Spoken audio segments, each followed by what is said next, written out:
Welcome back viewers, this is AK Chaudhary. In today we are going to look at fixed preposition. आज class करेंगे fixed preposition को लेकर के। मतलब ये हुआ कि जैसे बहुत सारे ऐसे प्रेपोजिशन हैं जिससे आपका फ्रेजल वर्ब बनता है। फ्रेजल वर्ब वो होता है जिसमें जैसे ब्रेक मीन्स होता है तोड़ना और ब्रेकअप हो जाना, है ना। किसी रिलेशन का क्या हो जाता है, ब्रेकअप हो जाता है, तो वो क्या कहलाएगा, वहाँ पे ब्रेक और प्लस अप जो लग गया तो वर्ब में अप लगा दिया, वो फ्रेजल वर्ब वहाँ पे कहलाएगा, ब्रेकअप हो जाना किसी से। तो जब फ्रेजल वर्ब बनती है ना तो उसमें क्या होता है, उसका सेंस अलग हो जाता है, उसका मीनिंग बदल जाता है। लेकिन फिक्स्ड प्रेपोजिशन का मतलब ये है कि उसमें कुछ ना कुछ ऐसा प्रेपोजिशन है जो फिक्स्ड है उन वर्ब के साथ और मीनिंग जो है वो सेम रहता है। फ्रेजल वर्ब में क्या होता है, मीनिंग चेंज हो जाती है, बट फिक्स्ड प्रेपोजिशन में क्या होता है, मीनिंग सेम होता है उसका। तो देखेंगे फ्रेजल वर्ब फर्स्ट जैसे है आपका एग्री। एग्री के साथ आप विद का भी यूज करते हो और टू का भी यूज करते हो। एग्री विद भी होता है और एग्री टू भी होता है। विद का यूज कब करते हो, जब कोई पर्सन हो, जब कोई व्यक्ति हो तो वहां पे क्या करते हो आप, एग्री विद। लेकिन थिंग हो, कोई वस्तु हो तो वहां पे यूज क्या करते हो, एग्री टू। डैट मीन्स ये हुआ किसी वस्तु के साथ, किसी नॉन लिविंग चीज के साथ आप यूज करोगे एग्री के साथ टू, लेकिन जब कोई पर्सन होगा तो वहां पे आप क्या यूज करोगे, एग्री विद। जैसे मैं आपसे सहमत हूं, मैं आपसे सहमत हूं, इस बात को क्या बोलेंगे, I agree with you, I agree with you. लेकिन मैं आपके फैसले से सहमत हूं, फैसले से सहमत है ना, तो आप क्या बोलेंगे, I agree to your decision, I agree to your decision. यहाँ पे दो एग्जाम्पल भी, वी एग्री विद यू, हम लोग सहमत हैं आपसे, तो यू यहाँ पर विद एग्री के साथ क्या आया, यू आया है, क्योंकि यू जो है यहाँ पे वो क्या है, कोई पर्सन है। वी एग्री विद यू, हम लोग आपसे सहमत हैं या हम लोग आप लोगों से सहमत है। लेकिन यहाँ पे देख रहे हैं all of us agree to your decision, हम लोगों में से सब सहमत हैं, किससे, टू योर डिसीजन, आपके फैसले से। तो यहाँ पे थिंग की बात कर रहा है, नॉन लिविंग चीज की बात कर रहा है, तो एग्री के साथ क्या लगा है, टू। जैसे आप देखते होइएगा बहुत लोगों को बोलते हुए, जैसे बोलते हैं मुझे तुम पर गर्व है, मुझे तुम पर गर्व है, उस बात को क्या बोल देता है, I am proud on you, I am proud on you. तो वहां पे ऑन का यूज नहीं होगा, I am proud of you होगा, क्योंकि प्राउड के साथ वो ऑफ वर्ड वहां पे फिक्स्ड प्रीपोजिशन कहलाता है। जैसे कोई बोलता है मैं तुमसे डरता हूं, तुमसे अफ्रेड फ्रॉम नहीं होगा, वहां पे क्या होता है, अफ्रेड ऑफ होता है। तो उन सारी चीजों को आप क्या बोलते हो, फिक्स्ड प्रीपोजिशन बोलते हो। सेकेंड प्रीपोजिशन देखते हैं जो फिक्स्ड प्रीपोजिशन है। ब्लाइंड के साथ आप इन का भी यूज करते हो और ब्लाइंड के साथ टू का भी यूज किया जाता है। ब्लाइंड अंधा हो जाना, है ना। तो जैसे कोई आंख से अंधा हो जाता है, ब्लाइंड इन का यूज करेंगे। और वंस फॉल्ट, किसी का कोई फॉल्ट हो, दोष हो, तो उस चीज के लिए आप क्या करोगे, ब्लाइंड के साथ टू का यूज करोगे। जैसे आपका एग्जांपल है, they are blind in one eye after an injury, वे लोग अंधे हैं, इन वन आई कितने आंख से, एक आंख से, आफ्टर एन इंजरी एक इंजरी हुआ और उसके बाद क्या हो गया, वे लोग एक आंख से अंधे हैं।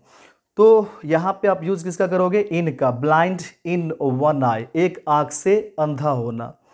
अब कोई बोलेगा कि दोनों आंख से अंधा हो जाना, दोनों आंख से अंधा हो जाना, डैट मीन्स वहां पे तो बोलने की कोई जरूरत ही नहीं है ना, दोनों आंख से अंधा हो जाना, तो वो डायरेक्ट क्या कहलाएगा, आपका ब्लाइंड कहलाएगा। लेकिन सेकंड एग्जांपल आप देखेंगे, he was blind to her beauty, he was blind, वो अंधा हो गया, टू हर ब्यूटी, उसके ब्यूटी से। तो किसी के ये क्या हो गया, फॉल्ट हो गया, किसी का दोष हुआ कि किसी की ब्यूटी से कोई क्या हो गया, ब्लाइंड हो गया। तो वहां पे ब्लाइंड के साथ आप यूज क्या करोगे, टू का। देखते हैं next preposition, third number. Third preposition है आपका अपील। अपील के साथ टू का भी यूज होता है और अपील के साथ फॉर का यूज होता है। टू का यूज करते हो आप पर्सन के साथ और फॉर का यूज करते हो आप थिंग के साथ। I appeal to my boss, मैं अपील करता हूं किससे, अपने बॉस से, फॉर 2 days लीव, 2 दिन की छुट्टी के लिए। तो ये 2 दिन की छुट्टी है वो थिंग हो गई, और ये जो पर्सन है यहाँ पे, I appeal to my boss, ये माई बॉस क्या हो गए, पर्सन हो गए, तो I appeal to my boss, मैं अनुरोध करता हूं किससे, अपने बॉस से, 2 दिन की छुट्टी के लिए। देखते हैं प्रीपोजिशन 4, एंग्री। एंग्री का मतलब होता है गुस्सा होना, इसके साथ विद, एट, फॉर, ये तीनों वर्ड आते हैं। विद का यूज करते हो आप पर्सन के साथ, एट का यूज करते हो थिंग के साथ, और फॉर करते हो किसी रीजन देने के लिए।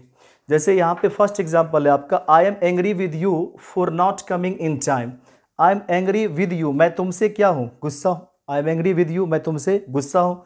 तो यहाँ पे यूज क्या किया रहा है, विद का यूज करा गया है, क्योंकि ये जो है आपका यू वो क्या है, एक पर्सन है। For not coming in time, किस चीज़ के लिए गुस्सा हूँ, तो for not coming in time, समय से नहीं आने के लिए। तो ये क्या हो गया, रीज़न हो गया। तो रीज़न के लिए आप क्या यूज़ करोगे, फॉर का, for not coming in time, समय से नहीं आने के लिए। सेकेंड एग्जाम्पल है आपका, he is angry at your decision, वो गुस्सा है किस पर, एट योर डिसीजन, तुम्हारे फैसलों पर। तो तुम्हारे फैसलों पर, ये क्या हो गया, एक थिंग हो गया। तो थिंग के पहले एंग्री के साथ आप क्या यूज़ करोगे, एट का, यदि कोई थिंग होगा, यदि कोई वस्तु होगा। थर्ड एग्जाम्पल आपका, she is angry for not coming in time, वो गुस्सा है किस बात से, तो for not coming in time, समय से नहीं आने के लिए। तो ये क्या बात होगी, रीज़न दे दिया। तो रीज़न दे दिया तो क्या आएगा, उसमें फॉर का यूज होगा। प्रीपोजिशन नंबर 5 को देखते हैं। 5 नंबर है आपका, कंप्लेन। कंप्लेन मीन्स व्हाट, शिकायत करना। कंप्लेन के साथ आप टू का भी यूज करते हो, ऑफ का भी और अगेंस्ट का भी। किसी पर्सन को कंप्लेन करने जा रहे हो तो टू का यूज कर देना। ऑफ समथिंग, किसी चीज़ के लिए कंप्लेन करने जा रहा होगा तो वहाँ पे ऑफ का यूज करेगा। और किसी के अगेंस्ट में जा रहा होगा कंप्लेन करने के लिए, शिकायत करने के लिए, वहाँ पे आप यूज़ क्या करोगे, अगेंस्ट का। जैसे आपका एग्जाम्पल है, ही कंप्लेन टू द प्रिंसिपल, वो प्रिंसिपल से क्या कर दिया, कंप्लेन कर दिया, शिकायत कर दिया प्रिंसिपल से, अगेंस्ट यू, तुम्हारे खिलाफ। तो यहाँ पे कंप्लेन टू, कंप्लेंट कर दिया टू, यहाँ पे यूज किसका करा गया, टू का, क्योंकि ये क्या है, कोई पर्सन है। और अगेंस्ट यू मतलब तुम्हारे खिलाफ कर दिया है, तुम्हारे विरुद्ध कर दिया। सेकेंड एग्जाम्पल है, the complain was launched, complain किया गया, ऑफ नॉट टीचिंग ग्रामर, किस चीज़ के लिए, नॉट टीचिंग ग्रामर, ग्रामर नहीं पढ़ाने के लिए। तो यहाँ पे ऑफ मतलब किसी चीज़ के लिए जब आप यूज करोगे तो वहाँ पे क्या आएगा, कंप्लेन ऑफ आएगा। देखते हैं 6 नंबर, कन्फर वर्ड है। कन्फर मीन्स ग्रांट, देना, with person on a point. Confer के साथ विद कब आएगा, जब कोई पर्सन होगा, और कन्फर के साथ ऑन कब आएगा, अ पॉइंट, किसी पॉइंट के लिए आप यूज क्या करोगे, ऑन का। We should confer this matter, हम लोगों को दे देना चाहिए इस मैटर को, विद द प्रिंसिपल, किससे, प्रिंसिपल से। सॉरी, यहाँ पे क्या यूज करोगे, ऑन का, विद नहीं, यहाँ पे क्या आएगा, ऑन। तो ये क्या हो गया, एक पॉइंट हो गया। We should confer this matter, we should confer this matter with the principal, person. तो ये सॉरी, प्रिंसिपल क्या है, यहाँ पे पर्सन है, तो पर्सन के साथ आप यूज क्या करोगे, विद का। तो यहाँ पे विद सही है, करेक्ट है। We should confer this matter with person, with principal, principal के साथ क्या करना चाहिए, इस मैटर को कन्फर कर देना चाहिए। देखते हैं नेक्स्ट, और भी कुछ प्रीपोजिशन होगा आपका। लुक, सी, ग्लेयर, स्टेयर, गेज, ग्लांस, आई, ये सब का मतलब होता है देखना, जब इसमें एट वर्ड जुड़ जाता है। जैसे कोई बोलता है look at the board, board को देखो।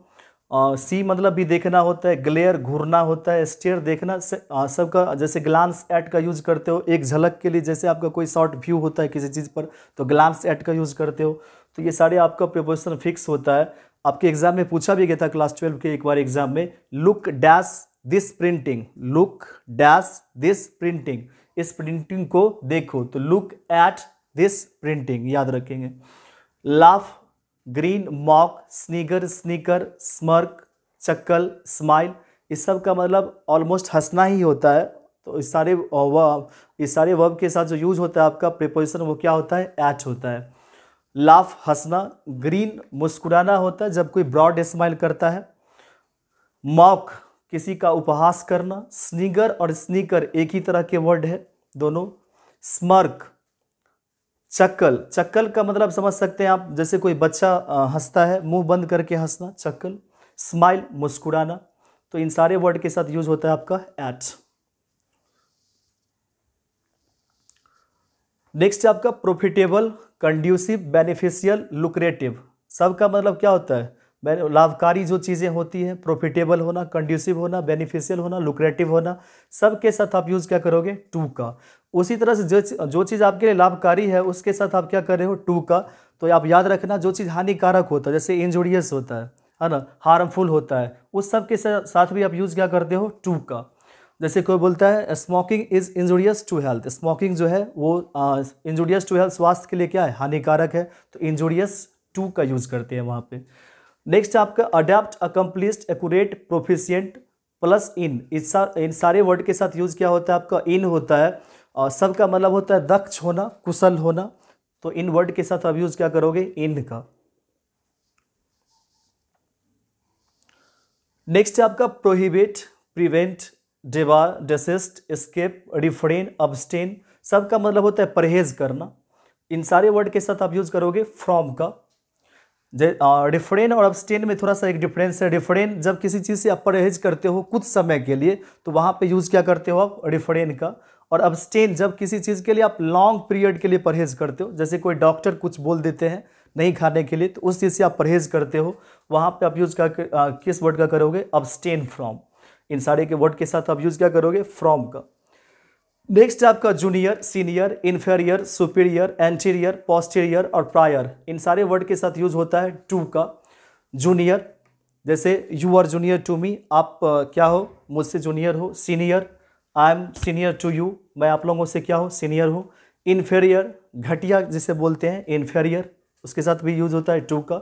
सुपीरियर, बढ़िया जिसे बोलते हैं, सुपीरियर, सर्वोत्तम, उसके साथ टू का यूज करते हो। एंटीरियर, पहले वाला। पोस्टीरियर, बाद वाला। प्रायर, इसी प्रायर से बनता है प्रायोरिटी, प्राथमिकता, प्राथमिक होता है प्रायर का मतलब। तो इन सारे वर्ड के साथ आप यूज क्या करोगे, टू का। नेक्स्ट आपका डिसाइडेड, अप्रूव्ड, गिवन, एडिक्टेड, इस सब का साथ यूज जो करा जाता है प्रीपोजिशन, वो क्या होता है, टू। एडिक्टेड, लत लग जाना किसी चीज की, जैसे he decided to adhere the rules of the team, वो फैसला किया, टू एडहेयर मानने का। तो डिसाइडेड के साथ यूज जो किया गया है किस वर्ड का, टू का, टू प्रीपोजिशन आया है। टू एडहेयर मानने का, ही डिसाइडेड उसने फैसला किया मानने का, the rules of the team, team के रूल्स के, टीम का जो रूल्स है, जो नियम है, उसको मानने का। We are addicted to alcohol, हम लोग को लत लग गया है किस चीज़ का, अल्कोहल का। तो एडिक्टेड के साथ आप जो वर्ड यूज करें सो किस चीज़ का, टू का। तो ये सारा का सारा क्या था, फिक्स्ड प्रीपोजिशन था। और भी कुछ फिक्स्ड प्रीपोजिशन होते हैं, उस चीज़ को देखेंगे, ये आपके एग्जाम के लिए इंपॉर्टेंट क्लास था। मिलते हैं नेक्स्ट वीडियो में। Thank you very much for watching this video.